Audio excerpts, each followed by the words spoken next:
창세기 3장 17절부터 21절까지 이 말씀 제가 봉독하겠습니다.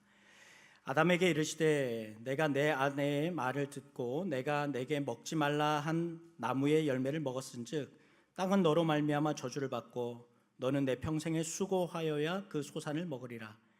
땅이 내게 가시덤불과 엉겅퀴를 낼 것이라. 내가 먹을 것은 밭의 채소인즉 내가 흙으로 돌아갈 때까지 얼굴에 땀을 흘려야 먹을 것을 먹으리니 내가 그것에서 취함을 입었음이라. 너는 흙이니 흙으로 돌아갈 것이니라 하시니라. 아담이 그의 아내의 이름을 하와라 불렀으니 그는 모든 산자의 어머니가 됨이더라. 여호와 하나님이 아담과 그의 아내를 위하여 가죽옷을 지어 입히시니라. 아멘. 명절 잘 보내셨지요?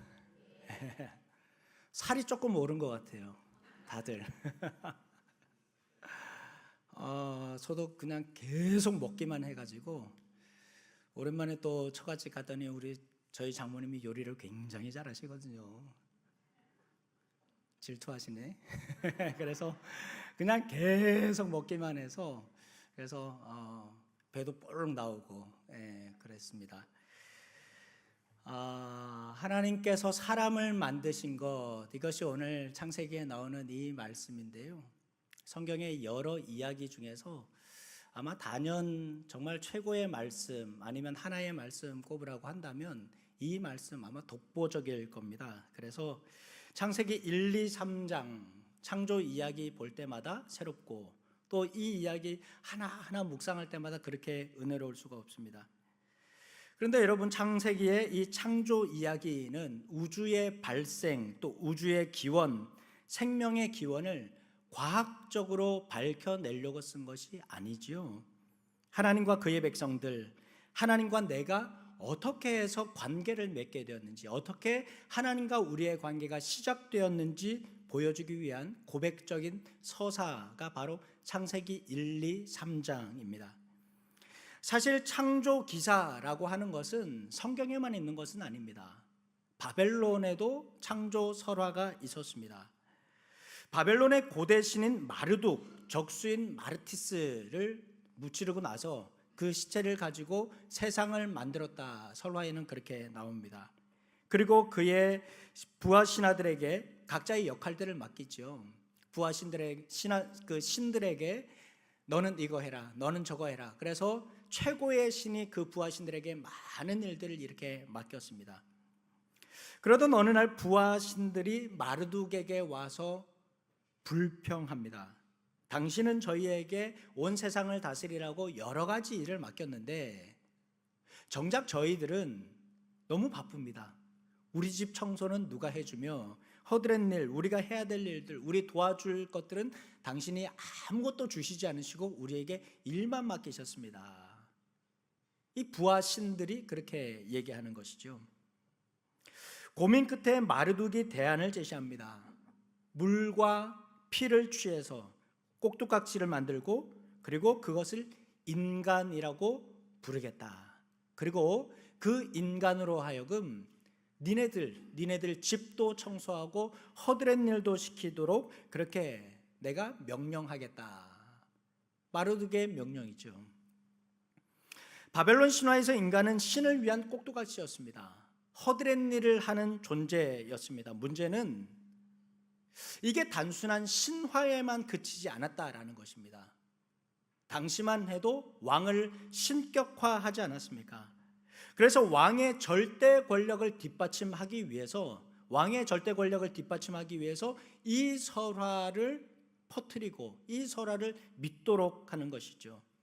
신화에 익숙해진 백성들은 자기가 겪는 억압과 착취를 신이 자신에게 부여한 운명으로 받아들였습니다. 그래서 힘들지만 고되지만 왕을 섬기는 것이 또 왕의 명령에 복종하는 것이 어렵지만 신이 우리에게 부여한 것이니까 우리 백성들은 이렇게 사는 것이 너무나도 당연하다, 그렇게 받아들였던 것이죠. 유대인들은 어떻겠습니까? 유대인들은 이거 받아들일 수 있었을까요? 히브리인들은 이 신화를 그대로 믿을 수 있었을까요? 그들은 비록 바벨론에서 포로 생활을 하면서도 주변에서 끊임없이 마르둑 신에 대한 얘기를 들으면서도 바벨론의 창조 설화를 받아들이지 않았습니다. 오히려 이 창조 설화에 맞서서 하나님의 창조 이야기, 즉 하나님과 그의 백성들의 관계, 하나님이 우리를 얼마나 사랑하시는지 자녀에게 또 이웃에게 계속해서 창조 이야기를 전했습니다. 그래서 여러분, 우리 성경을 가만히 보십시오. 우리 성경에 가장 중요한 것, 예수님의 십자가가 창세기 1장에 있는 것 아닙니다. 성경에 맨 먼저 나오는 것은 성경을 구성할 때 바로 하나님의 창조 이야기를 성경의 가장 앞에다가, 전면에다가 배치해 놓았습니다. 창세기 2장 7절에 이렇게 말씀하시지요. 여호와 하나님이 땅의 흙으로 사람을 지으시고 생기를 그 코에 불어넣으시니 사람이 생명이 되니라. 땅의 흙으로 사람을 지으셨다. 바벨론 마르둑 신과 다르죠. 여러분, 여기서 땅이라는 단어는 불다라는 뜻입니다. 아담아 이렇게 얘기를 하는데요, 불다라는 뜻입니다. 아담에서 유래한 말인데 흙의 붉은색을 반영한 표현입니다. 그런데 여러분 그 옆에 보십시오. 땅의 흙으로 사람을 지으시고, 사람도 땅이라는 단어와 같은 뿔에서 나왔습니다. 땅과 사람 같은 뿔에서 나왔습니다. 그래서 아담아, 아담, 발음이 비슷하죠. 그래서 히브리어 아담이라는 말에는 두 가지 뜻을 가지고 있습니다. 하나는 사람 이름 아담을 얘기하기도 하지만 또 다른 뜻은 저기서 말씀하는 것처럼 사람이라는 뜻도 히브리어 성경에는 아담으로 그렇게 같이 쓰여져 있습니다. 성경에서 고유명사 사람의 이름을 말하는 아담은 2장 19절에 처음 등장합니다. 읽어보겠습니다. 같이 읽습니다. 시작. 여호와 하나님이 흙으로 각종 들짐승과 공중의 각종 새를 지으시고 아담이 무엇이라고 부르나 보시려고 그것들을 그에게로 이끌어 가시니 아담이 각 생물을 부르는 것이 곧 그 이름이 되었더라.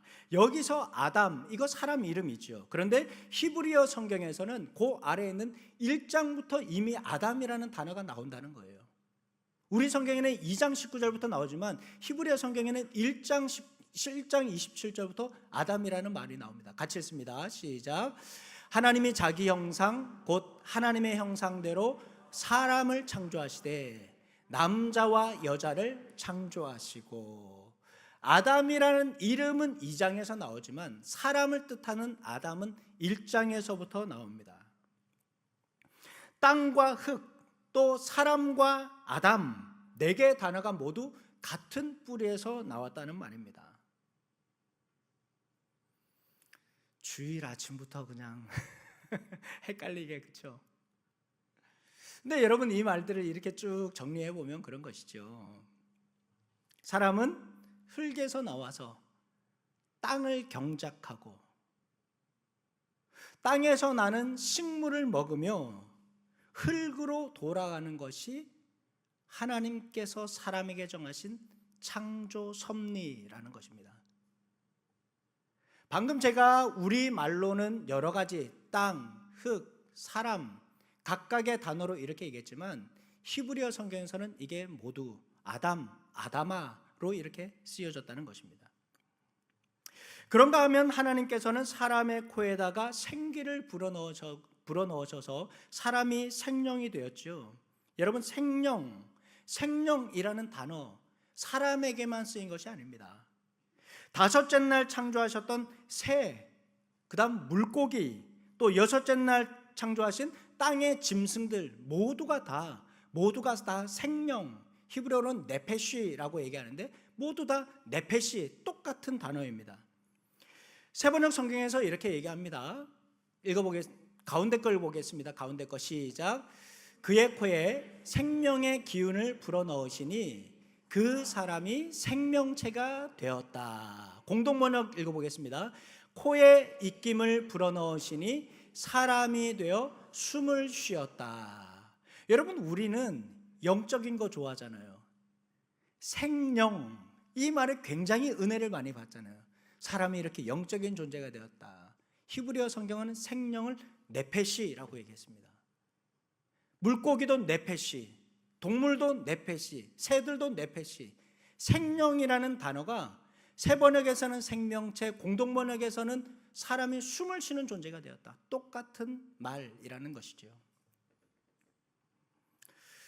여러분, 무슨 말입니까? 사람이나 짐승이나 죽으면 다 무엇으로 돌아간다고요? 네페시, 흙으로 돌아간다는 말입니다.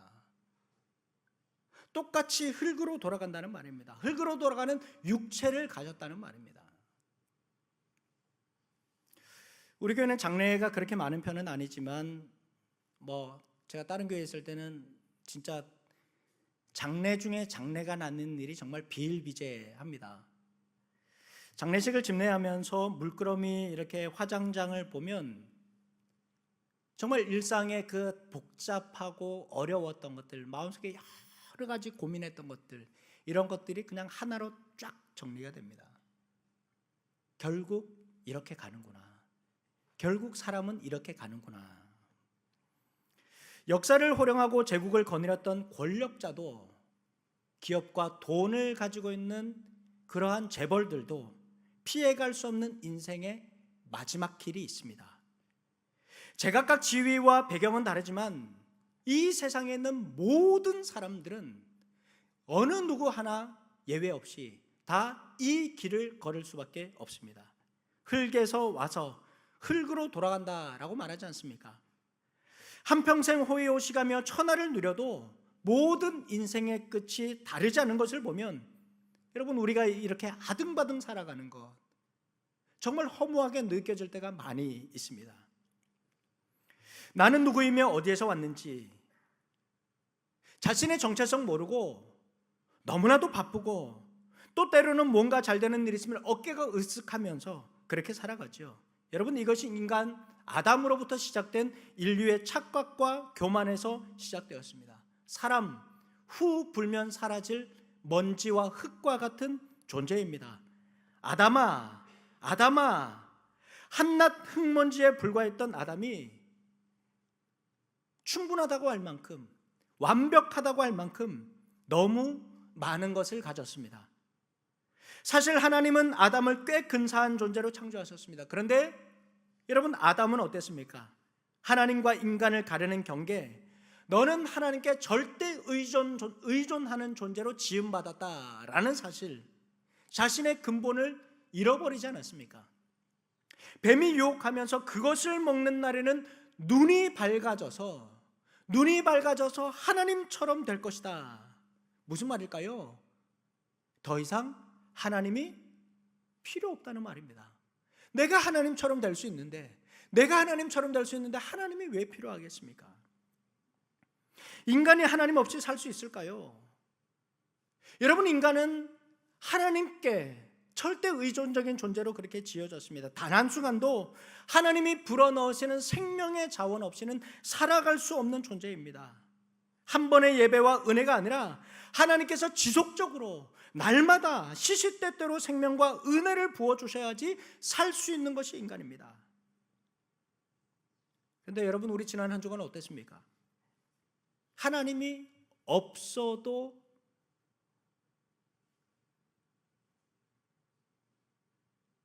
딱히 불편한 것 없었잖아요.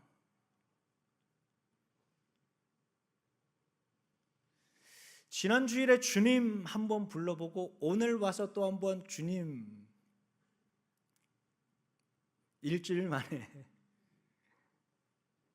그런 분들 계십니까? 과학이 발전했습니다. 부가 늘어났습니다. 내 평생 소원 주일 하다가 주님께로 가는 것이 우리의 소원이었었는데 2026년 대한민국의 그리스도인들은 땅의 삶이 너무나도 만족스러워서 천국 가기를 싫어합니다. 이 땅에서 살기를 원합니다. 건강에 이상이 없고 먹고 사는데 여유롭고 가족에 문제가 없으니까 하나님이 필요할 때가 있고 하나님이 불편하게 느껴질 때가 있습니다. 핸드폰처럼 나의 편리를 위한 도구가 되었습니다. 지금 내가 읽은 것만으로도 얼마든지 이 세상 죽을 때까지 살아갈 수 있을 것 같습니다. 이것이 처음 사람 아담과 오늘 우리가 처한 죄악의 실존입니다. 하나님이 이거 아셨을까요?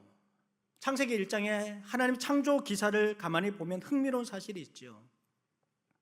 하루하루 하나님의 창조가 진행될 때마다 하나님 보시기에 좋았더라, 하나님 보시기에 좋았더라 말씀합니다. 그런데 이상합니다. 사람을 짓고 나서는, 사람을 창조한 이후에는 보시기에 좋았더라라는 말씀이 없습니다. 보시기에 좋았다라는 말은 이것이 선이다라는 뜻으로 해석될 수 있습니다. 세상의 모든 것, 하나님이 만드신 그 자체로 선한 것들입니다. 하지만 사람은 그렇지 않죠. 하나님은 사람에게 자유를 주셨고 사람은 그 자유로 하나님의 뜻에 응답해야 하지만 사람은 하나님의 뜻을 거역했습니다. 사람은 선한 사람도 있고 악한 사람도 있지 않습니까? 물론 하나님은 당신의 형상대로 지음받은 사람이 자신에게 주어진 자유로 하나님의 뜻에 순종하기를 원하십니다. 그런데 여러분, 사람은 로봇이 아니지 않습니까? 프로그래밍 된 대로 그렇게 살아가는 존재가 아니지 않습니까? 자기 삶을 책임져야 하는 독립적인 존재로 지어졌습니다. 그런데 독립적인 존재인 인간이 하나님의 뜻을 거역하기 시작했습니다.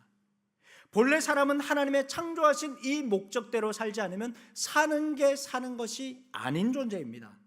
하나님이 주셔야만 유지할 수 있는 생명의 자원이 결핍이 되면 사람은 그 결핍에 고통에 시달릴 수밖에 없는 존재들입니다. 인류 역사상 모든 인간의 고통과 불행은 모두 다 결핍에서 나왔습니다. 그래서 인간은 그 결핍을 채우겠다는 일념으로 세상의 모든 자원을 차지하기 위해서 전쟁도 불사합니다. 괜히 달나라로 로켓을 쏘아 올리는 것이 아닙니다. 괜히 달나라 탐사를 가는 것이 아닙니다. 희귀한 자원이 그곳에 있기 때문입니다. 누가 이것을 먼저 선점하느냐, 이런 것이지요. 그런데 여러분, 사람이 때로는 석탄을, 때로는 석유를, 때로는 다른 것을 얻었다고 한들 이 세상의 그 어떤 것으로 사람이 자신의 영혼을 만족할 수 있겠습니까? 여러분, 우리 국민들, 우리나라의 삶은 전 세계 상위 1%에 해당이 됩니다. 전 세계에 있는 사람들의 97% 이상은 매일 샤워할 수 없는 사람들입니다. 집이 없는 사람들이 절반입니다. 하루 세끼 밥 먹고 살지 못하는 사람들이 절반 이상입니다. 그런데 우리 그렇지 않잖아요.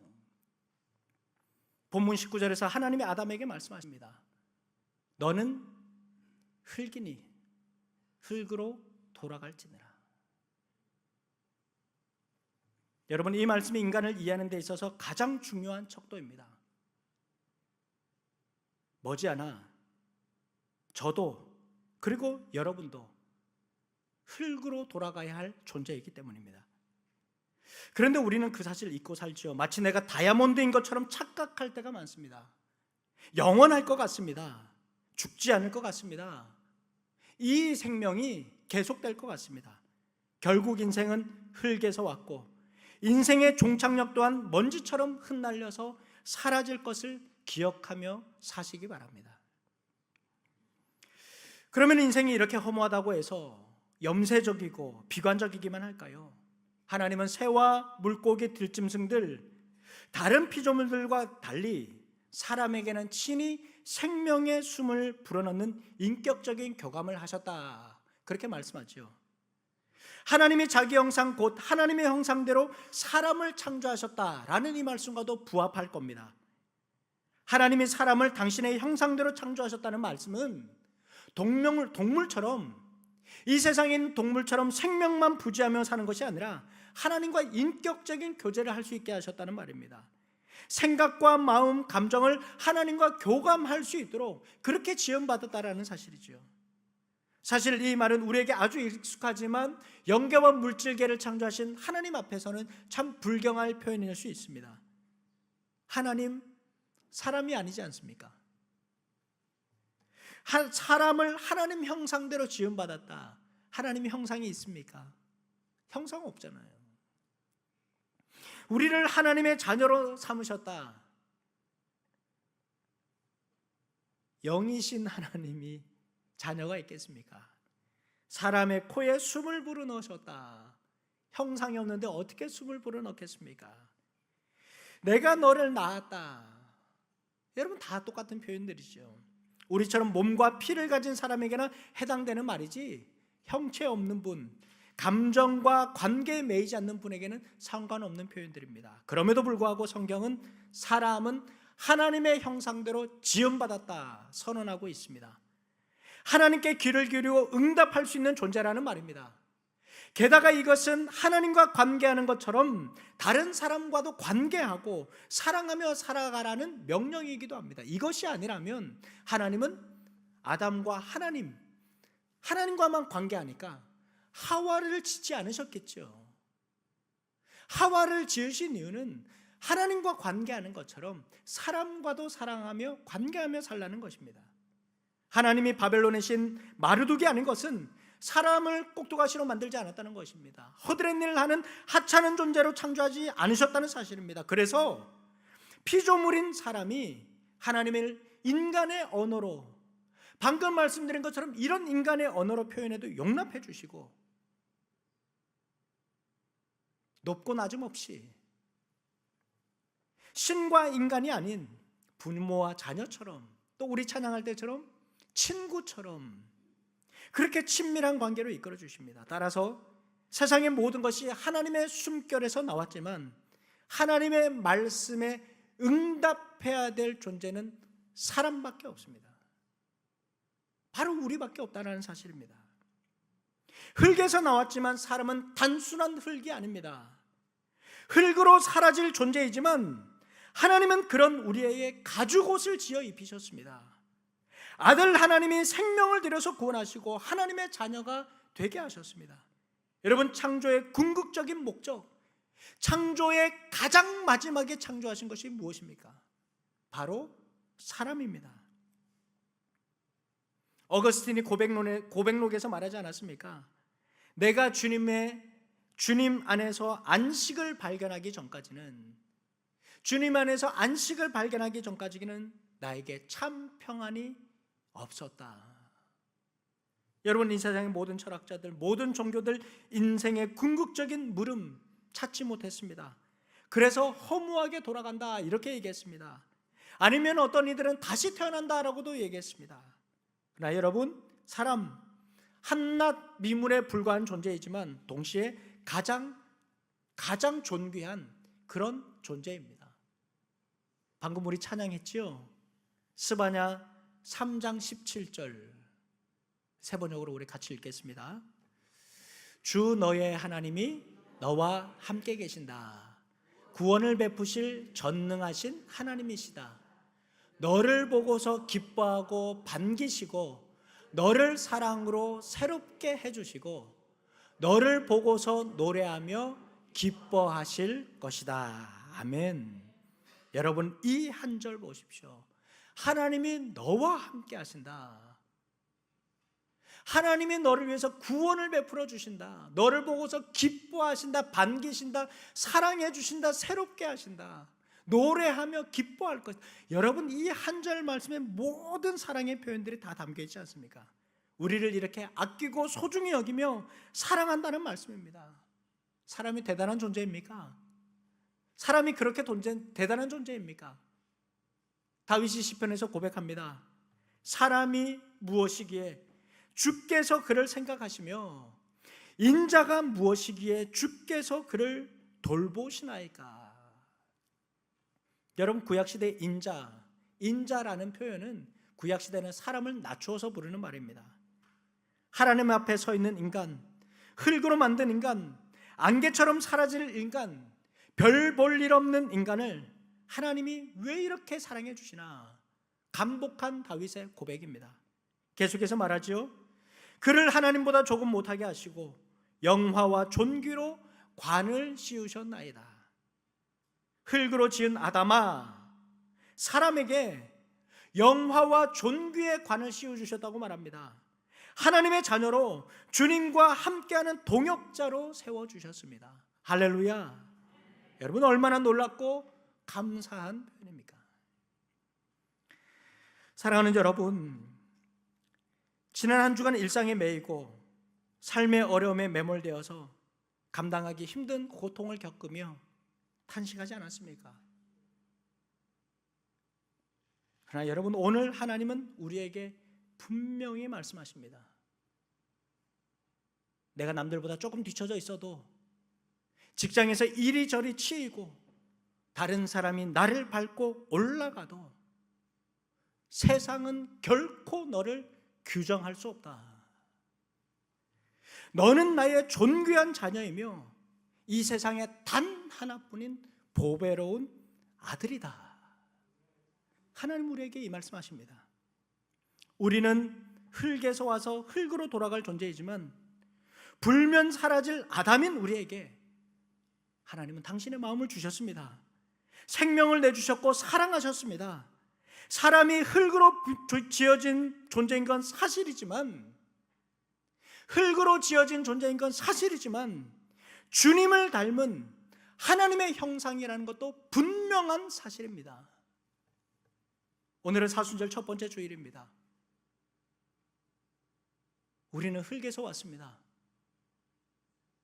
겸손하십시오. 겸손하십시오.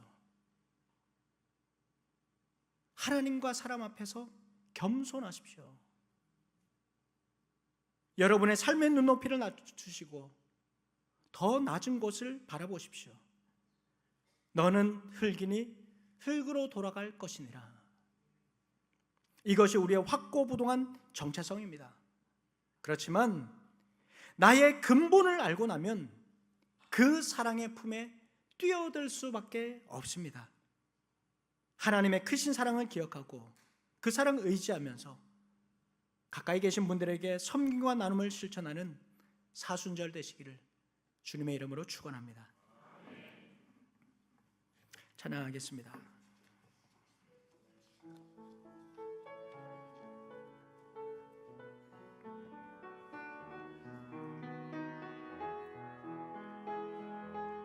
너의 하나님 여호와가 너의 하나님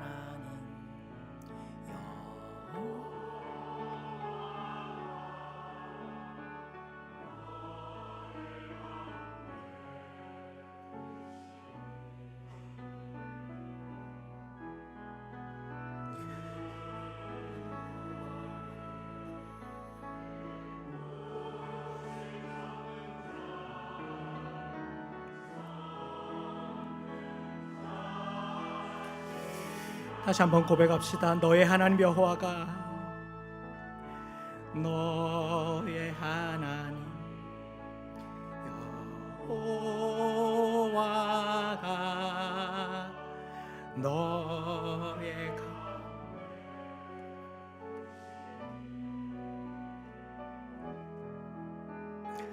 그는 구원을 베푸실 전능자시라.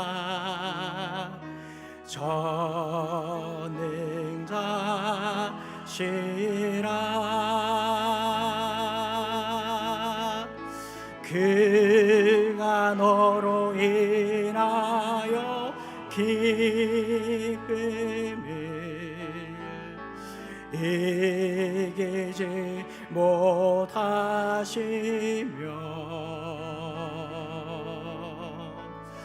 너를 잠잠히 사랑하시며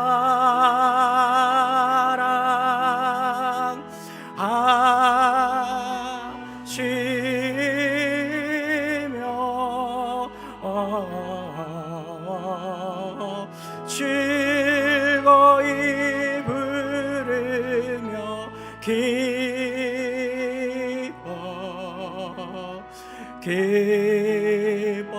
기뻐하시.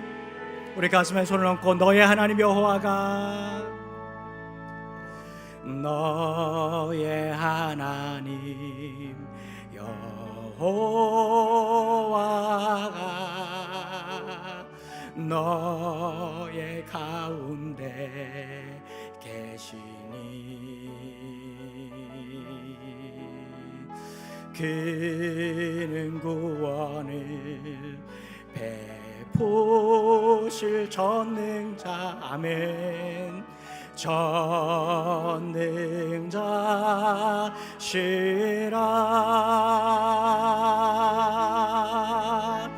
그가 너로 인하여 기쁨을 이기지 못하시며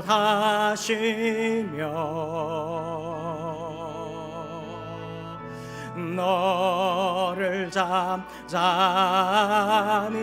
사랑하시며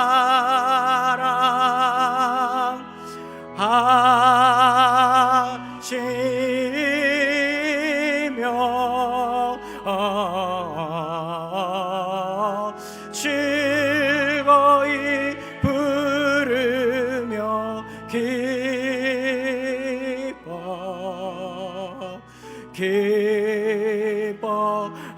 기뻐하시리. 즐거이 부르며 즐거이 부르며 기뻐하시리라.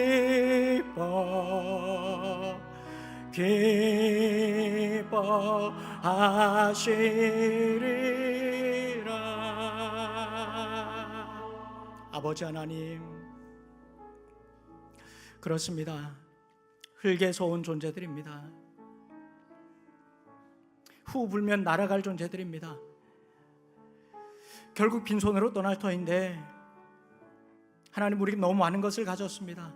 너무 부유합니다. 너무 많은 것을 누리고 있습니다. 하나님, 이 세상에는 머리 둘 곳 없고 목욕할 물이 없고 먹고 살 것이 없는 이들도 많이 있는데, 하나님, 지금 내가 가진 것으로 만족하지 못하고 다른 것으로 채우려고 더 많은 것으로 가지고 있어도 만족하지 못하는 것이 저희들입니다.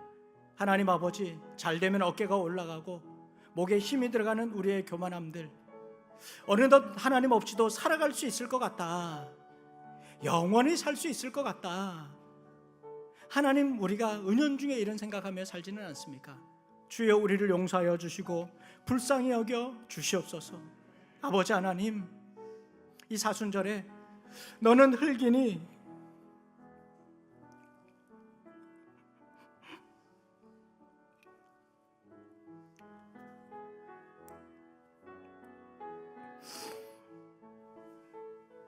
너는 흙이니 흙으로 돌아갈 것이라.